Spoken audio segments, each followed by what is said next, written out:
Subscribe कीजिए हमारे channel English tutorials आशीष sir को और इस बेल आइकन को प्रेस कीजिए ताकि आप पा सकें हमारे चैनल की लेटेस्ट वीडियोस की नोटिफिकेशन सबसे पहले। Hello students, welcome to our channel English Tutorials Ashish sir. I am Hemlata Sharma. आज का अपना सेशन स्टार्ट करते हैं करंट अफेयर्स। चलिए फर्स्ट क्वेश्चन है, चंद्रयान 2 का प्रक्षेपण किस यान से किया गया है, किस लॉन्चिंग व्हीकल से किया गया है? तो उसका आंसर होगा GSLV F10 या GSLV MK3। दोनों ही चंद्रयान 1 और चंद्रयान 2 भारत के ही मिशन है जो कि इसरो के द्वारा निर्मित है। सबसे पहले अगर बात करें तो चंद्रमा पर नील आर्मस्ट्रॉन्ग द्वारा कदम रखा गया था, वो पहले व्यक्ति थे। और ये जो चंद्रयान 2 भारत द्वारा बनाया गया है और जिसकी लागत लगभग 800 करोड़ रुपए के करीब आई है।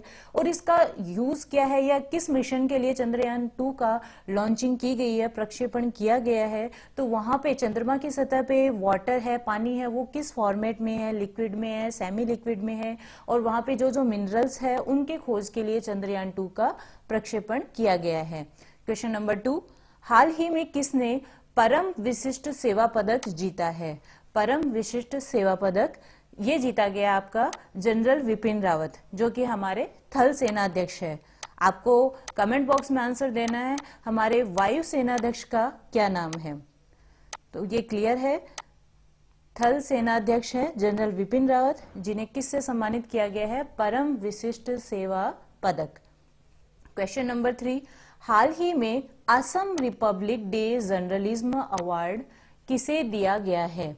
असम रिपब्लिक डे, वहां पे असम में बहुत ज्यादा इन्होंने लोगों के वेलफेयर के लिए काम किया है।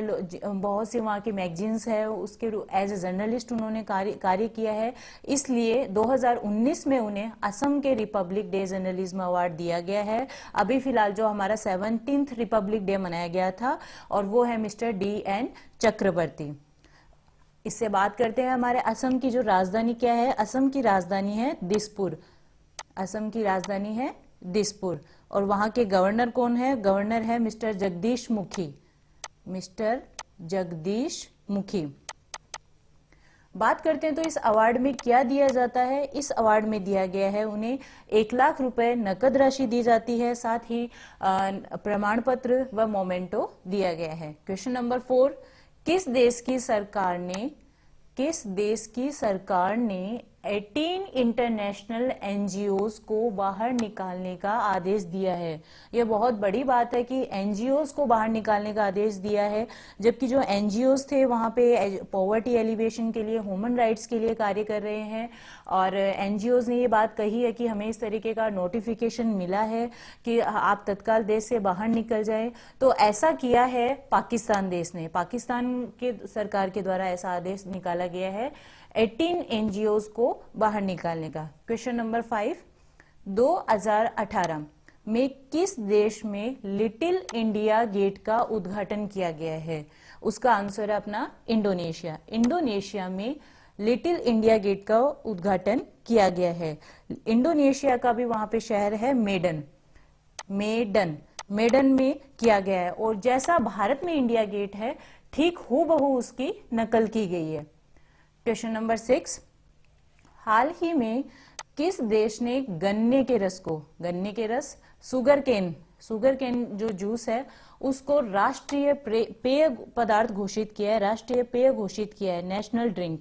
इसके लिए आंसर अपना पाकिस्तान। वहां की जो ट्विटर पे इसके लिए पोल किया गया था कि हमारे देश का क्या नेशनल ड्रिंक घोषित किया जाना चाहिए।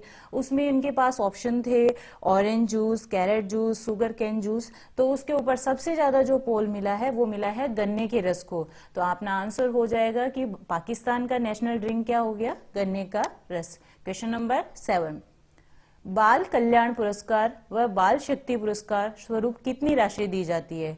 बाल कल्याण पुरस्कार के स्वरूप दी जाती है 5 लाख रुपए, और बाल शक्ति पुरस्कार के स्वरूप दी जाती है 1 लाख रुपए।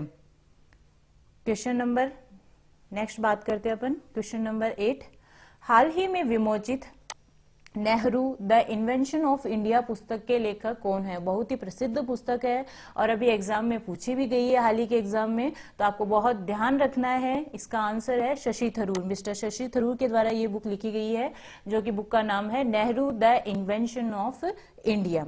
चलिए नेक्स्ट क्वेश्चन की बात करते हैं।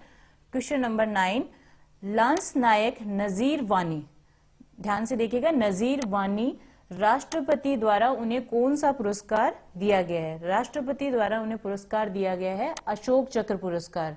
ये अशोक चक्र पुरस्कार कब दिया जाता है? ये शांति के समय सबसे बड़ा पुरस्कार है अशोक चक्र, जबकि युद्ध के समय जो पुरस्कार दिया जाता है वो सबसे बड़ा पुरस्कार होता है परमवीर चक्र। युद्ध के समय जो सबसे बड़ा पुरस्कार दिया जाता है वह होता है परमवीर चक्र, और शांति के समय जो सर्वोच्च पुरस्कार दिया जाता है वह कहलाता है आपका अशोक चक्र। इसमें एक स्पेशल बात क्या है? स्पेशल ये है कि जो नजीर वानी है, पहले ये टेररिस्ट थे, आतंकवादी गतिविधियों से जुड़े हुए थे, बाद में देशभक्ति से प्रेरित होकर उन्होंने भारतीय सेना, भारतीय आर्मी ज्वाइन की और देश के लिए ही ये शहीद हो गए। इसीलिए लांस नायक नजीर वानी को राष्ट्रपति द्वारा पुरस्कार दिया गया है अशोक चक्र।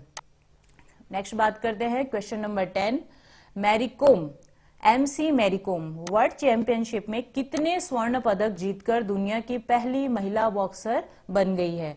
ये क्वेश्चन मैंने इसलिए डाला, आपको सभी को पता है कि वर्ल्ड बॉक्सिंग में अपने यहाँ भारत में मैरी कॉम वर्ल्ड फेमस है, लेकिन क्वेश्चन में ये आ जाता है कि उन्होंने कितने गोल्ड मेडल जीते हैं, तो आपका आंसर होना चाहिए 6। आपके पास ऑप्शन आएंगे 2, 3, 5, 7, 6, तो आपका आंसर क्या होगा? 6। उन्होंने पूरे टोटल 6 स्वर्ण पदक जीतकर दुनिया की ऐसी पहली महिला बॉक्सर बन गई है। क्वेश्चन नंबर 11, प्रधानमंत्री पीएम मोदी द्वारा रेड फोर्ट कॉम्प्लेक्स में, कौन सा कॉम्प्लेक्स है? रेड फोर्ट, जिसे हिंदी में अपन बोलते हैं लाल किला, उस कॉम्प्लेक्स में 4 म्यूजियम का उद्घाटन किया गया है। तो वो जो 4 म्यूजियम हैं उनके नाम अपन को याद करने हैं और बहुत इजी तरीके से याद हो जाएंगे, क्योंकि डेफिनेटली जो रेड फोर्ट है ये हमारे आज़ादी से रिलेटेड संबंधित चीज़ें यहाँ पे उससे रिलेटेड म्यूजियम बनाए गए हैं। तो अगर हम बात करें तो जो फर्स्ट म्यूजियम है उसका नाम है सुभाष चंद्र बोस म्यूजियम। सुभाष चंद्र बोस, इसमें एक चीज और भी याद हमें रखनी है कि जो सुभाष चंद्र बोस जिन्होंने आईएनए का गठन किया था, इस आईएनए का गठन रास बिहारी बोस के द्वारा किया गया था, बाद में इनकी कमान सुभाष चंद्र बोस के द्वारा दी गई थी। तो आईएनए के जो सदस्य थे उन पे जो ट्रायल चलाया गया था वो भी लाल किले में ही चलाया गया था, इसलिए वहां पे सुभाष चंद्र बोस का म्यूजियम बनाया गया है। नेक्स्ट म्यूजियम की बात करें तो वो म्यूजियम है याद ए जलिया। ये जलिया है जलियांवाला बाग हत्याकांड जो 13 अप्रैल 1999 को हुआ था, उसकी याद में उससे रिलेटेड जो भी हमारी यादें हैं, जो भी मॉन्यूमेंट्स हैं, उनको यहाँ पे रखा गया है। थर्ड म्यूजियम की बात करें तो अपना थर्ड म्यूजियम है द म्यूजियम ऑन 1857, जो अपना 1857 का फर्स्ट इंडियन वार हुआ था, फर्स्ट स्वतंत्रता संग्राम हुआ था, उसके बारे में ये है। और लास्ट वाला है अपना हस्तकला म्यूजियम, इसमें आर्ट से रिलेटेड जितनी भी चीजें हैं वो इस म्यूजियम में रखी गई है। तो ये चारों म्यूजियम आपको याद रखने और बहुत अच्छे से याद रह जाएंगे, क्योंकि ये सभी हमारे स्वतंत्रता संग्राम से रिलेटेड जुड़ी हुई है। सुभाष चंद्र बोस, याद ए जलिया और अपने 1857 की जो क्रांति हुई थी। केवल एक म्यूजियम अपना बचेगा, हस्तकला म्यूजियम, जो आर्ट से रिलेटेड है। क्वेश्चन नंबर 12 की बात करते हैं। क्वेश्चन नंबर 12 है ब्लूमबर्ग इनोवेशन इंडेक्स। आप कोई भी क्वेश्चन याद करें तो अपने बहुत से ऐसे जब खूब सारे क्वेश्चन अपने इकट्ठे हो जाते हैं तो अपन भूल जाते हैं कि किस क्वेश्चन में कौन सी रैंक पूछ रहे हैं, क्योंकि अपन क्वेश्चन एक साथ पढ़ते हैं, एग्जाम में भूल जाते हैं कि इसमें कौन सी सीरीज पूछी गई है, कौन सी इंडेक्स की बात कर रहे हैं। तो अपन थोड़ा सा ट्रिक से याद कर लें कि ब्लूमबर्ग, कोई चीज विकसित अगर हो रही है, ब्लूमिंग अगर हो रही है, तो उसमें भारत को, ये फर्स्ट टाइम ऐसा हुआ है कि भारत में यहाँ रैंकिंग हुई है और भारत को इसमें 54th रैंक हासिल हुई है। भारत फर्स्ट टाइम यहाँ पे अपनी जगह बना पाया है और इसमें साउथ कोरिया ने टॉप किया है। मींस इसमें जो फर्स्ट रैंक हासिल हुई है वो किसको हुई है? साउथ कोरिया को। इसके अंदर जो ब्लूमबर्ग इनोवेशन इंडेक्स में जो ये रैंक दी जाती है उसका बेसिस होता है कि उन्होंने 7 सेक्टर्स ऐसे चुने थे जिनके बेसिस पे इनको ये रैंक दी गई। 7 सेक्टर्स जैसे research and development intensity, manufacturing, productivity, high tech density, patent activity, कितनी आपके देश में एक्टिविटीज है, उनके अकॉर्डिंग ये इंडेक्स में रैंक जारी की गई थी। क्वेश्चन 13, अभी हाल ही में किसने पद्मश्री पुरस्कार लेने से मना कर दिया? कौन सा पुरस्कार है? पद्मश्री पुरस्कार। Answer is Gita Mehta. उन्हें शिक्षा एवं साहित्य के क्षेत्र में ये पुरस्कार दिया जाना था, लेकिन उन्होंने ऐसा मना क्यों किया है?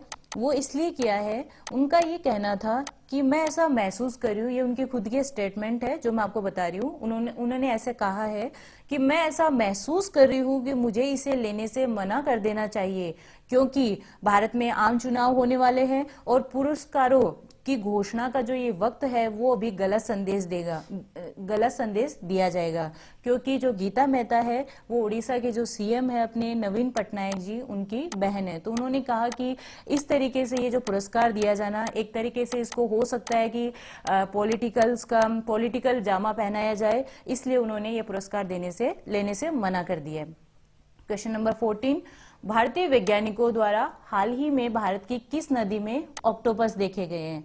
तो अपना आंसर है बहुत सिंपल सा, आपको याद रखना है कि नर्मदा नदी में अभी भारतीय वैज्ञानिकों द्वारा ऑक्टोपस देखे गए हैं।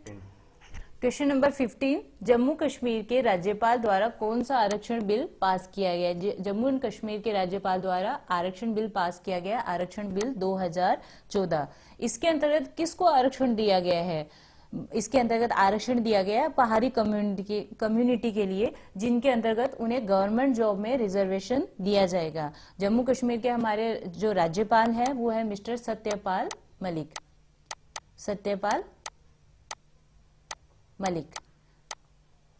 चलिए, आज का सेशन यहीं पे समाप्त होता है। धन्यवाद।